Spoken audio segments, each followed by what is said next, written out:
when we've finished. Yeah, so that you feel comfortable, everyone feels comfortable asking questions and having a chat. You're in a safe environment. Please remind me if I forget to switch it off. No Right, problem. Charlie, over to you. No problem. Can everybody see the screen? Yeah. Awesome. Okay. Well, I'm Charlie. I'm one of the co-founders of Swappers. Vicky, my business partner, is unable to be with us today. She's got another meeting, but she sends her apologies. So what is Swappers? Well, Swappers is a subscription-based pre-love kids clothing community with a difference. Why? Because it's run by kids and managed by grown-ups. It's a marketplace that's specifically designed for children aged 6 to 16 years. Oh, it's not allowing me to share. Move. Why is it not? Bear with me. We might have to go like this.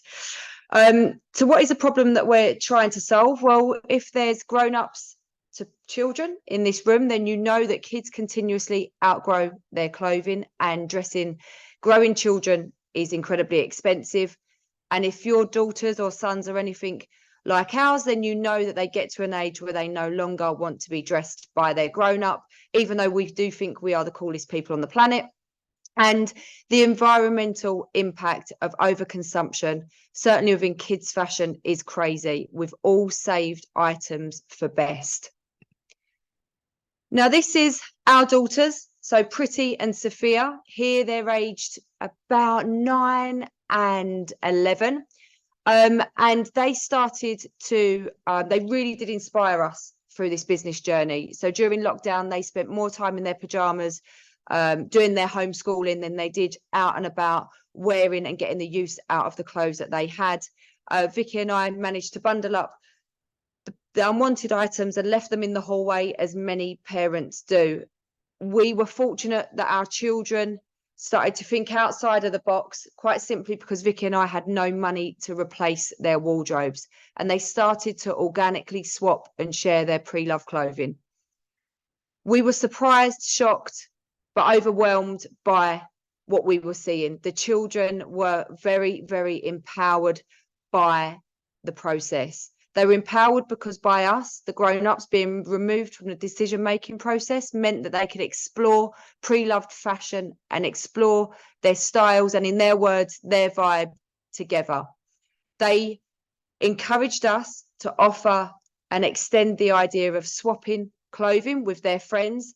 And when restrictions were lifted, we hosted a number of in-person swapping events with our friends and our families. This is really where Swappers was born.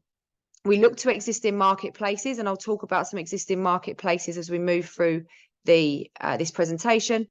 But we knew we needed to find a solution that saved grown-ups money. The reason why grown-ups tend not to use existing marketplaces is because they're incredibly time poor. So we needed to find a solution that saved grown-ups time. Empowering our kids was an incredible experience, and we knew we needed to continue to do that through fashion, and pre-loved fashion seemed the best way to do that.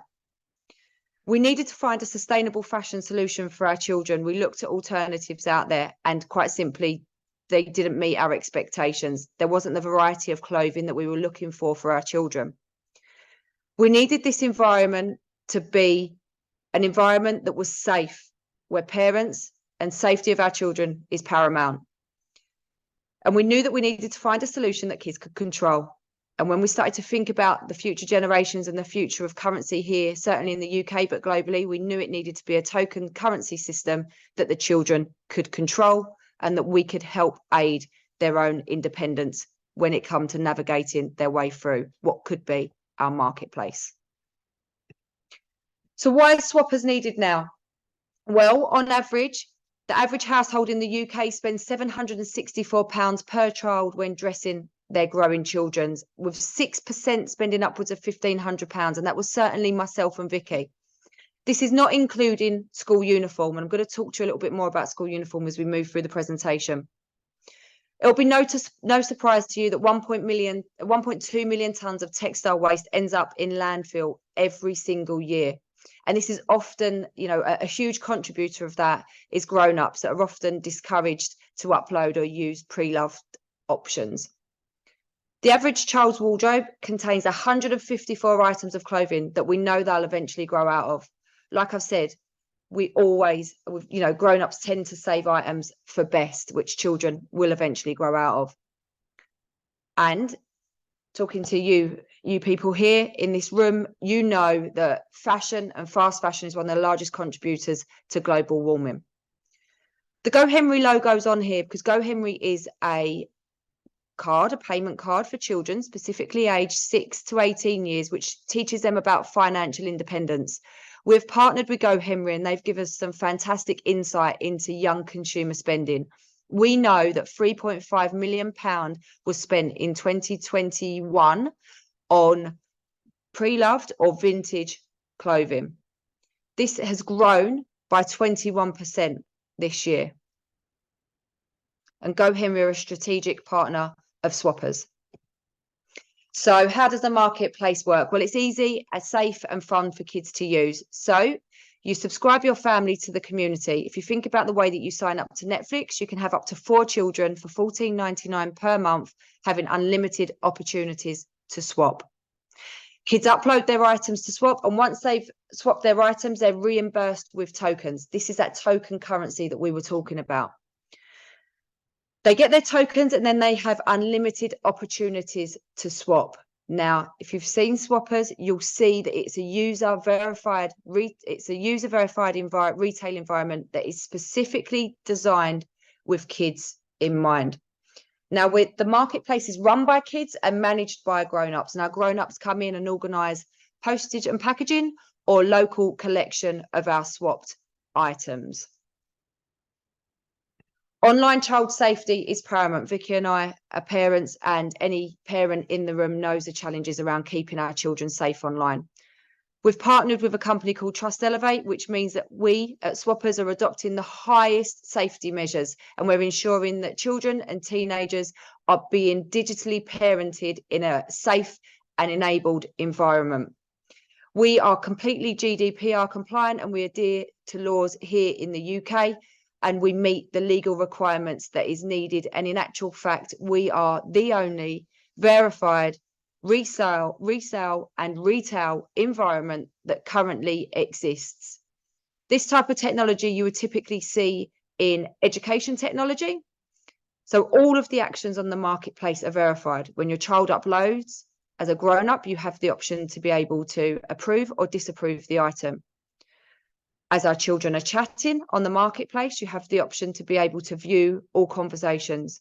And certainly at no point do our over 18s, so our grown-ups, engage with our under 18s. We are leading the way in online child safety in retail and resale. So what makes our marketplace different? We've touched on a few things, but our subscription-based business model keeps our community affordable. There's unlimited opportunities for our children to swap, which means that we can keep fantastic pre-loved items in circulation for much longer. And we say, and our children say, take your clothes on their next adventure. It's verified and safe. We've just spoke about the safety measures that we have in place. It's a cashless platform, which means our platform is cutting edge when it comes to the technology that we're using and the way that we believe that we will be looking and focusing around currency in the future. And our marketplace tips the traditional marketplaces, pre-loved marketplace model on its head. It's run by kids, but managed by our grown-ups. So our promise also makes us different. And you can see we've got school uniform here. So we offer everybody the opportunity to swap pre-loved school uniform completely free of charge. And we want to be relieving parents of one more expense. The Children's Society surveyed over 2,000 parents, and they said that 76% of them said that the cost associated to purchasing school uniform is just becoming unmanageable for them, and it's something that they actually dread at the start of every school term. This shouldn't be the case, and this is something that personally Vicky and myself have experienced. We're from working class backgrounds, and it was always a challenge around that back to school time for our parents. And this is why our promise is incredibly important. So the size of the market here in the UK, and I just want to really talk about children online here. So there's upwards of 5 million children aged 6 to 12 years in the UK, and we've really sort of brought that down to where our target audience sits. 70% of children are already active online, and the national statistic tells us that 9 out of 10 children are online every single day. So that's 3.5 million children have access to being online, and they are currently browsing retail environments. If they're looking and typing in, you know, leather shorts, for instance, in Shein or Pretty Little Thing, some of the fast fashion platforms that are already out there, they're certainly not seeing images and clothing items that are age appropriate and designed with children in mind. This is where we come in from a resale and retail environment around age appropriate clothing. If we were to actually talk about directly acquire and directly talk to the 15% of the school children here in the UK, then that's just over 500,000 children that we can reach, and where we can really start focusing on helping them to create more sustainable habits, certainly when it comes to fashion. And we all know that if we have one aspect of our life that we're really focused on being more sustainable or being certainly changing our habits, then we know that that'll have an impact, and that cross-pollination of this thought process and these default more sustainable habits will become a default to their everyday life. So our key decision makers are not our grown-ups, they are not our children, they are our grown-ups. So actually we are looking at ways through our marketing channels, through partnerships, to actually reach over 262,000 grown-ups here in the UK. That will be 15% of the UK. And if we can do that, then we believe that we will certainly making headway to being certainly a thought leader within this space when it comes to the way that children think about ethical fashion. So where do we sit in comparison to other marketplaces? Well, I'm a thrifter. I use Vinted, as does Vicky. We love a charity shop. But actually, there's a significant gap in the market. When our daughters were swapping and sharing pre-loved clothing, they asked us, they begged us if they could, you know, access our Vinted accounts, access our Depop accounts, Facebook Marketplace, also as a place where you can find pre-loved clothing for children. And the thought filled us with fear. These marketplaces are not designed for children. And quite often they have high seller and high buyer fees. This is where Swappers is completely unique. We've been covered by publications like Global Data. We've been mentioned as one of the top 10 startups here in Europe as ones to watch that are changing and shaping the future for children. And we certainly believe that there is a significant gap within the market that Swappers does fulfill. So our growth ambitions. So we launched about 4 weeks ago, and I'll talk to you about our timeline, how we've come to get there. But year one, we established ourselves as the UK's leading pre-loved marketplace. We formed strategic partnerships to amplify our growth, and I'll talk to you about just a few more of those in a moment. And we start to generate that viral network effect. We're looking to have children really believing in what we're doing and really wanting to champion and coach this more sustainable way of, you know, dressing. And we start to onboard key hires and advisors, which is vital for our growth at this early stage. Year two, we start to evolve into an immersive experience-led pre-loved environment. Well, what does that mean? Well, when you look at a lot of the fashion houses, when you look at JD Sports, when you look at a lot of retailers, they're now looking at ways that they can give a multi-sensory experience to their customers. Now we can do that, and the reason why we can do that is because our audience are social media natives. They know nothing more than socializing online, being educated online, and now they can actually shop in a retail environment that's specifically designed for them. We diversify our product categories so we can become a little bit more all-encompassing. You know, there's no reason why we should be limited or restricted just to pre-loved clothing. Children have other things that are super important in their world. And we start to build out this idea of gamification, but we actually start doing it in a way that means that we can measure the impact of our community, and our community can actually measure theirself against, you know, some key indicators. So for instance, if children are swapping on the marketplace, then they should be able to know how much their impact has contributed to the overall impact of swappers. So we are planning on building that in a way of engagement, so increasing engagement through like green points, and loyalty to keep them coming back to the marketplace. We want to develop our tokenization system and forge strategic partners within with key retail players within the industry, which we're already doing. But existing pre-loved marketplaces of real interest to us in terms of becoming like a sister company or an additional arm. And we plan for global expansion. In year 3, we expand globally and we start to dominate market share within the pre-loved market. Why? Because this means that we can start to become a thought leader. We can start to become a change maker within the circular economy. So how did we get here? Well, it started over a few bottles of Prosecco, I have to say. Vicky, and I'll give you a little bit of a background. My background is sales, B2B, B2C, global exhibitions. Vicky's been a stay-at-home mum. That's my business partner for almost 13 years. And she got to an age where, and her children got to an age where she felt a little bit redundant.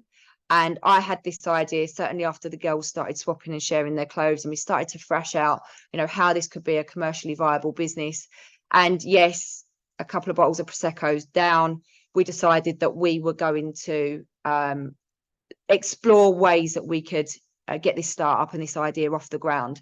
And the very next day, so we were out having dinner when we discussed what Swoppers could potentially be. The very next day, we took Vicky's husband's keys to his office and we played pretend.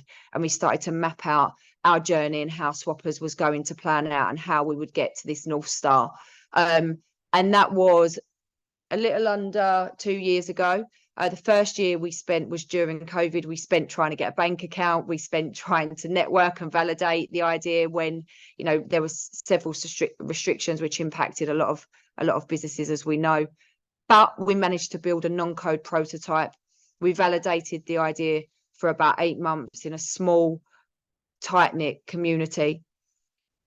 In April this year, we closed £250,000 through the SEIS fund, which is an incredible achievement when we had very little reoccurring revenue.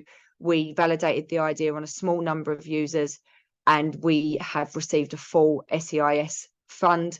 And Jensen's funding partners, for anyone that doesn't know, they are the longest standing SEIS fund here in the UK. So it's quite, we're very fortunate to be working and have those in our team. We launched 4 weeks ago, and we're now working with Go Henry. We're starting to build out partnerships with Asda's around our community of kindness, which are some words that have been mentioned here, which is very, very important to us. Asda's, we're working with local cookery schools like Smart Raspberries to work together on how we can teach children to be kinder to the planet, and whether that's in a cooking perspective, how they can be kinder to their bodies. But it is very much about how we build these default habits that I've mentioned previously. We're working with retailers like New Look, and we're trying to find ways that we can complement their existing ESG ambitions, and we can form strategic partnerships with them. Girl Guiding and other like scouts and clubs like that are really important to us, because there's lots of barriers as to how families can afford their children to be taking part in these really important community-based groups, and quite often it comes with challenges around affording the fees and affording the uniform. Well, we are looking to become circular partners with Girl Guides, with the Scouts, and that means that again we can break down barriers, we can relieve parents of one more additional cost, and we can get more kids doing the things that they want, that are going to help them develop moving forward. A little bit of news for you all. We've just, and this has not been announced yet, but we have just won a circular economy competition with eBay. Over 1,000 applicants. We've been shortlisted to 6.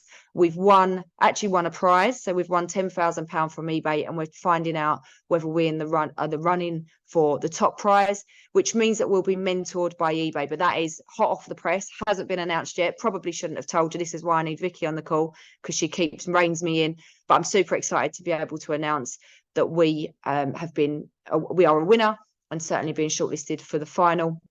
And we are working with local councils, so Barking and Dagenham, Havering, Newham, Redbridge so far, Rayleigh as well. And this is for our school uniform swaps. We believe that we should be working with every school PTA, every school, certainly in Essex and beyond, to let people know that there is a way that they can swap Pre-loved school uniform, completely free of charge. Why is it important? Well, a lot of the school uniform swaps, if they're not run by the PTAs, they're run by volunteers within local authorities. They can tend to be unreliable. The stigma attached to, you know, people going to these type of organisations, which they're doing a fantastic job, but children don't tend to want to have clothes from that. It's very much driven by the parents. We believe that by utilising the marketplace, we can, you know, make it a default way that families acquire school uniforms. So any introductions where we can amplify our school uniform message and our sports kits message is incredibly important to us, as is any introduction to any retailer or any organisation that can really help us, you know, reach children aged 6 to 16 years and families of our demographic. Any questions? More than happy to answer questions. And if you're at your screen, please do scan our QR code so you can catch us on LinkedIn. As our email addresses here as well, should you have any questions. Thank you. Thanks, everyone. Charlie, that was absolutely brilliant. And I think everyone, I don't know what else to say other than wow. It's, you know, the idea is brilliant. Thank you. The ethos behind that, but the way you have brought it all together is absolutely exceptional. Thank you. Thank you. And you'd better enter the Good Business Awards, or otherwise I shall have something to say to you guys. We certainly will. That's Vicky's. Vicky deals with all the competitions. I'll get her on the case with that. Certainly, okay. Jill. Thank you. Right, questions, Claire. I am absolutely bowled over.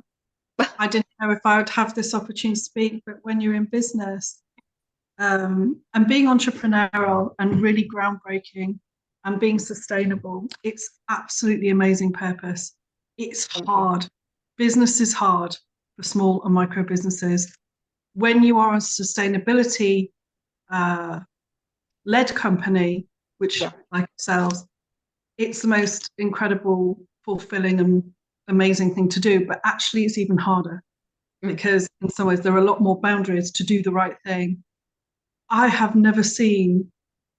just haven't seen anything presented that well for a long time. And that's not to say with other people that you have to be a certain way, but it's that confidence. And I think everyone should take inspiration from it, because we're doing a lot of entrepreneurial things and you can be very daunted sometimes. It's like, can we really do this? And you've just fueled a massive, I think, inspiration and motivation and belief. And when any of the businesses, don't know if anyone agrees with me in here, there'll be times when you're like, oh, you know, I love my purpose, I believe in it, I'll live by it, but my goodness, can we do this? And it's like, I'm sure you have your challenges as well, but that was incredible, Charlie. And thank you. Something to aspire to and to be led by. So you must enter the awards. Yeah, absolutely. Thank you very much, Claire. We certainly will. Thank you. Very kind.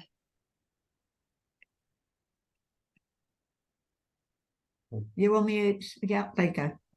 Can I, first of all, Charlie, where were you when my kids were small? You're a little bit too late for me, but it is absolutely amazing. I absolutely love this idea so much.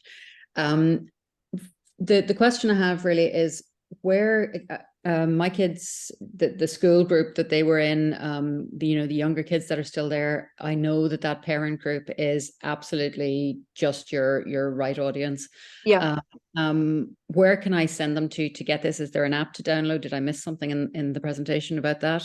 Yeah, we're not on app at the moment. It's desktop mobile. But if I could be, I'm quite an very honest person. I wear my heart on my sleeve. What the challenge the challenge we're finding is cost per acquisition. Any marketing people in the room are going to know this. Cost per acquisition is incredibly high. Certainly when you think about how much time it takes for us to be talking to schools and community groups. So we're looking to run a competition with schools, because also we understand that some PTAs benefit financially from the school uniform swap, and what we don't want to do is take anything away from school PTAs. So we are going to look at running a national competition, but if there's any introductions, we need introductions. Yeah. We need to get people using. So any of that, if you direct them to swappers.com, but certainly introduce us to us, we'd love to talk to them. They don't even wear school uniform, so it's not about that. It's like, you know, yeah. So Oh, right, interesting. Okay, yeah, well, certainly direct them to swappers.com. Okay. I'll put the link in here, and then they can take a look. But any organisation, any PTA, anybody that you think would be beneficial for us to talk to, then we are almost certainly happy to jump on a call. Great. Okay, doke. Thank you. Brilliant. And I hope, you know, all of you, obviously, if you've got children yourself or grandchildren or nephews, nieces, wouldn't a subscription be a lovely present for Christmas, especially for the older ones who would appreciate the value of it?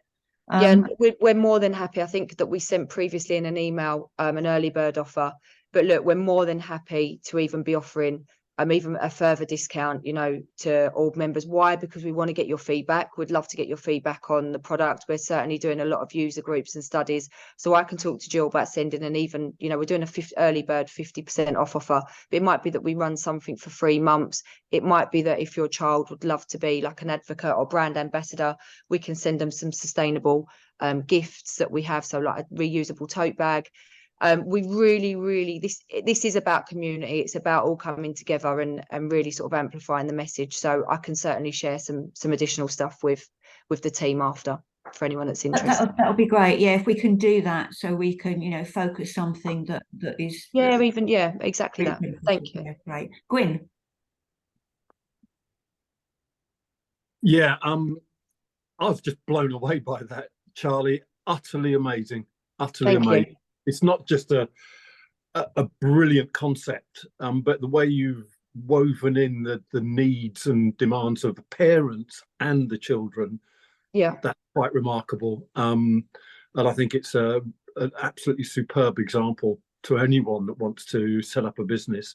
The most common question in the sustainability world, you know, with a small s, is what can I do? And I think you've answered that on so many levels. You know, not just go and swap some clothes, but go and set up a business based on your values and your instincts.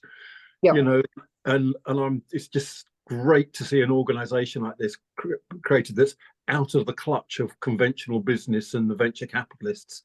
And long may you stay out of their clutch, because, you know, this is exactly what we need. So, yeah, just a boring question again. Just let us know how we can help you and support you, and in a way that won't swamp you. Because one of the problems you could face is that you get so many people saying we want to help you that you just collapse under the weight of all that goodwill. So it's got to be tailored to what you can cope with. Yeah, of course. No, I appreciate that. It's all about, as well, you know, our community-based projects. You know, we know we've won a significant amount of money from eBay. What do we do with that? Well, we know that that's money that we haven't forecasted. We didn't know we were going to get. What are we going to do with that? We will put that into our community-based projects. Why? Because they're the things that it becomes less tangible for us to be able to forecast and to be able to like actually measure. But we know that by hosting repair workshops, by developing our school program, that's really the bread and butter and the underpinning values as to why we started this business. And, you know, that's what we will do. So any help with that, any help in expanding the message, we work like everybody in startups, 24 hours a day. You know, we sleep with this on our mind, because we really do want to be sort of getting this as a default way for families to be dressing kids. So we're more than happy to be overwhelmed and, you know, slowed under. That would be fine for us. We'd always make time to talk to every single person that reached out to us.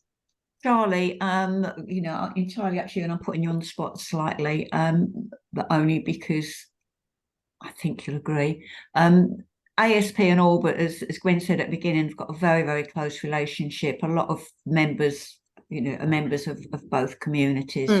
So again, you've got a really good stream of people that care desperately about environment, values and people. So maybe the offer that you want to share with all, we could actually make it a joint.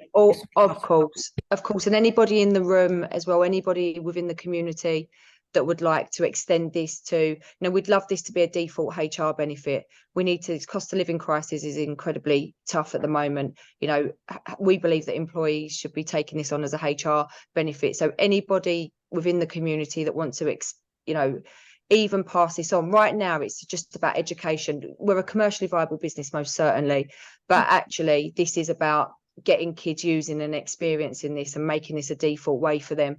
So even if, you know, the community wanted to share this on, share with employees, share with friends, please do it. Please, please, please just do it. And then anybody that wants to, like I've said, you know, we want to hear what kiddies want to say. We want to hear what families want to say, and then they could become ambassadors as well. Did I connect you with Sadie Restrick, Charlie? I'm not sure. I don't think, doesn't ring a bell. No, I probably thought about it but not done it. I will do that because Sadie is the co-founder of a company called Wellity, Right. and that is wellbeing in the workplace, and they do a lot of stuff with some quite sizable organisations. And yeah, that could be quite a good thing as an employee benefit, that you know, companies actually pay that subscription for their employees, not a reduced offer, but as, you know, just as an employee benefit. And yeah, also as well, to anybody within the community, you know, I'm an avid networker. I spend a lot of my time out. The reason why we've been able to do this is because we have networked, we've built relationships, meaningful relationships with people. My inbox is always open. You know, my phone number is on my signature within my email. You can catch me on LinkedIn. If there's anybody in the community that's seen anyone that we're working with or thinks that I may have a connection that would be of benefit to them, please just ask. Because really we couldn't do this without, like, Emma introduced, Emma Good from our marketing team introduced us to Jill, and that's how I'm here today. You know, this has only happened for us because we have developed a network. So please, please, please just ask myself if there's any referrals, introductions, how we've done certain things. You know, just ask. I'd like to really be involved any way I can in helping other people as well. Any other questions? Claire, is that another question or? Yeah, so I've just had this idea in terms of how we can help. So you've asked about schools, but we also have a private network, and it's a sustainability network. So the appetite is there, the understanding is there in terms of collaborating. Yeah. There's two things I've thought of. One of them is that you could have ambassadors. And if you look at if there's any type of task that businesses could get involved in, and it could just be a small amount of time, but as a collective, if you did some training, like you're really on it, you get this, then they could help relieve some of the workload, because it's absolutely admirable to say, well, no matter what, everybody contact me, whatever, there will be a bottleneck. Of course. With the way you're going. And the other thing is that I think if there is a way of helping, even though it's online, but volunteering is in the sustainability strategy for larger companies.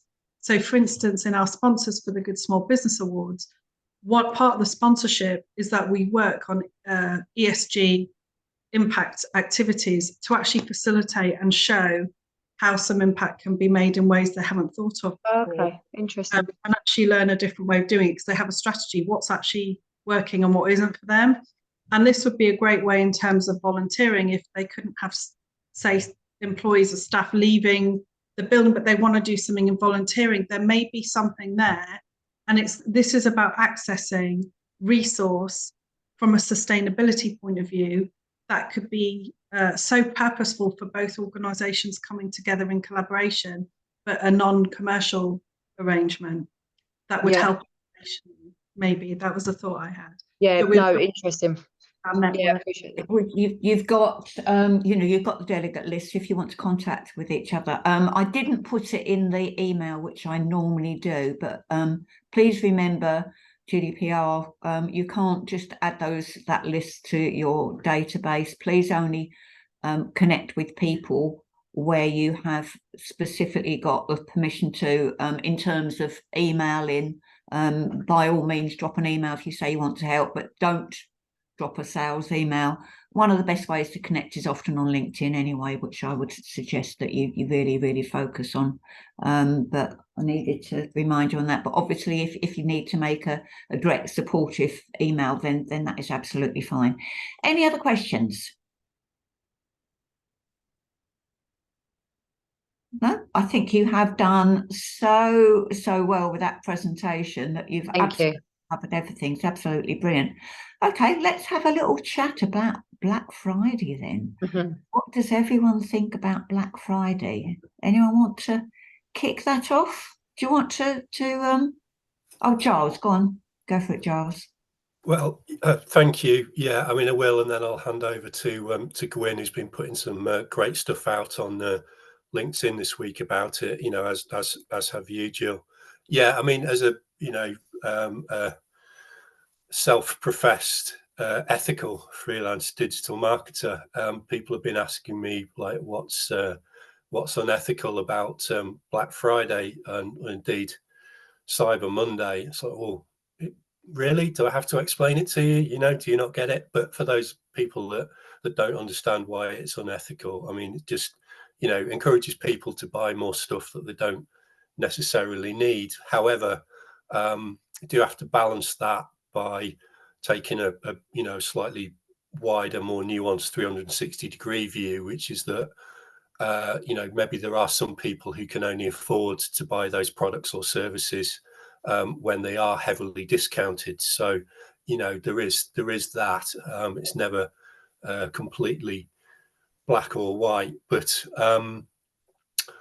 yeah, you know, it's an American thing. It's got nothing to do with the UK or UK culture. Yeah, it's just another way of getting people to put their hands in their pockets in the run up to Christmas, when you know, finances are already getting stretched. And I don't know what the so-called must-have toy is this year, but you know, you may remember seeing news footage of people actually physically fighting in shops to get their hands on whatever the latest must buy toy is for their kids. You know, they've each got one hand on the toy, and then they're like punching each other or pushing each other with the other hand. So yeah, that's why as an ethical business and an ethical marketer, I don't get involved in Black Friday promotions. I won't work with businesses who offer those promotions. But yeah, I can see that for some people,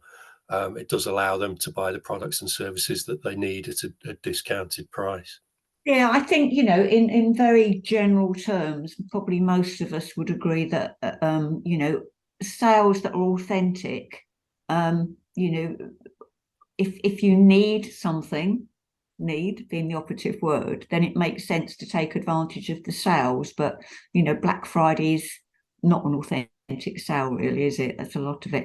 And talking of consumerism, I will just say very quickly, you know, with our membership, we have the bit that talks about what the business delivers, Joe Bloggs selling widgets, and then a bigger bit that talks about what it is that you do in your business that makes you a responsible business. And you know, that's just for you to put in whatever you like.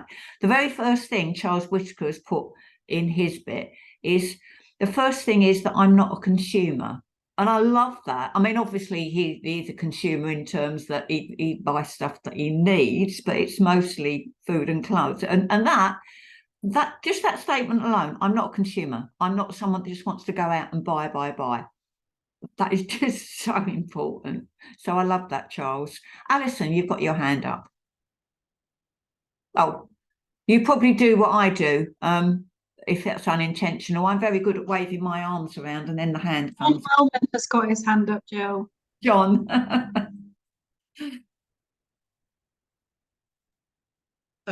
Yeah, it's not just Black Friday. It's a huge problem, isn't it? Is this the whole of our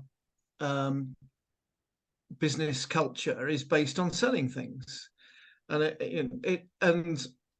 you know, there was a time when it was considered, you know, good to be able to sell things to people they didn't actually want. Yeah, and that word consumer. How do we turn the word consumer into an insult? fires consume, they give nothing back. To be labelled as a consumer is actually to say that you are somebody who doesn't care about the state of the planet. We need to change that.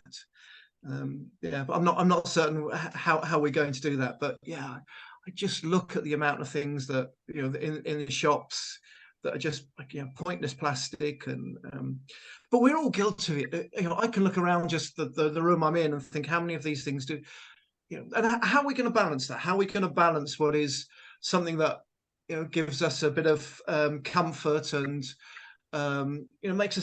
makes a house into a home, but actually is still sustainable and still gives us that feeling that actually we're making choice when we do buy something. I think that's one of the reasons why Swoppers is so brilliant, because it's bringing this thought process into this age group, which is incredibly important. Charlie, you've got your hand up. Yeah, I think that's a really interesting point when we look around the room and the things that we have within our homes that we don't actually need, but it comes from education. My children, like my daughter now, Vicky's children on Swoppers feel incredibly guilty about buying things that they don't need when it comes to, and it's driven in lots of different places. And I'll give you an example. Children in need, whilst they want donations for the charity, which is absolutely justified, they then encourage you to wear or buy pudgy pajamas. And this is where we're starting to, if charities are going to, like, for instance, Children Need, we're in discussions with Children Need because they're a partner with ASDA's. If we can work with organisations like that and become a circular arm, whilst it doesn't make it right that they're driving consumers to do that, actually we can form a circular initiative, which means that children are more conscious when they're buying them. And it's not just about the end of consumption. We know within sustainability, it goes right the way back, all the way through the manufacturing process, all the way through to the people, purpose and planet. And we know that. But actually education is the biggest thing that we can do right now. And it's when we were actually really alarmed when we sat down and spoke to our children about what we wanted to do with Swoppers, and we opened up, we did like some small user groups around what children are actually being taught within the curriculum about sustainability. Now the children were very keen to say, well, no, that you must drive a more environmentally friendly car, you must convert to electric, and you mustn't leave the taps on because taps are dripping and that affects the penguins in wherever. They made all these kind of they made these points that that they were taught because they were being just taught them through the curriculum like a matter of fact. Whereas when we started to say, do you need that new dress for your school party? Do you think you could wear the same one again? Do you think that you could wear something that your friends had? Actually, the children didn't mind. The stigma was removed from the fact that they were pre-loved. That wasn't the challenge. The challenge was around whether it suited them as individuals. So actually children don't care about whether it's pre-loved, been worn before. It's about whether it makes them feel good. And that's that whole empowerment piece that we talk about. But we believe, and if you follow me on LinkedIn, you'll know that education, for me, education within children, education within families, and like the lady mentioned around the party wear, children will drive, they are influencers, they will drive that change within households. And that's really where I think that we need to start. But then you have the flip side of this with things like Temu or Shein that are incentivizing children to be taking part in small online quizzes that drive engagement. Any marketeers in the room would know what they're doing, and then that encourages them to be consuming because they've got free points and they're going to send them free gifts, and it encourages them to be caught up in the network of consuming. So it just has to be education, I think, for our young people and families. Absolutely. Claire? Absolutely. I think it's just such a brilliant discussion. I personally, especially this year, I felt really uncomfortable about the Black Friday, the level of advertisements and promotion of Black Friday. Number one, I don't like the term as well. I think there could be connotations in that from a discrimination point of view. But secondly, absolutely what Giles said, it's, there is a place for with sales the people who have an actual need, and then they can afford things that they literally need. Also, it gives people an opportunity to get some things for Christmas. There's a huge commercial pressure on some of these celebrations, if you like. It's not just Christmas, but Christmas is one of the main ones, and I think it's out of control. What was interesting is, as well as the educational side, which is 100% behind that, is culture. And I think we could have our own competition. This is what I put out there. What is another term that we can come up with instead of consumer? What can we start a trend with potentially? Yeah, that's for citizen. Claire, excuse me interrupting, but that's where Citizen Friday comes in. A citizen, that's the big part of that campaign. Let's talk about citizens and being part of the improvement rather than the problem. Yeah, and I agree with the principle of that, but if you say I'm a citizen rather than consumer, citizen can sound more, I personally really like that, but it sounds more formal. If you could find that people want to be called that, like I'm a consumer, and it's like, that's not so great. Some people don't mind it, but if you have another term, another word that can come into, dare I say, come into trend, then people want to identify it. I think with the education, there's a cultural change. I mean, in the mindset, people have been drilled into them by the media and by industries. You need to have new all the time. And you're in one camp or the other, whether you have new things or whether you could go vintage, for instance. It depends on what your style is. I don't think it's about style. I think if you had something, this is pretty like pre-loved. I love that expression. It's like actually the circular economy, that's what through education of children, but actually through culture. This is by demonstrating things, getting, if we could create a culture where actually it's that purpose is so embraced and it's so, all the benefits and fulfillment could come from that. I think that's where we need to be at as a society. And we face a big battle, really, because that's not the messaging that's going to come from the place of the larger, I would dare say, larger organisations and media. Yeah, absolutely, Claire. Charles. Yeah, thanks, Jill.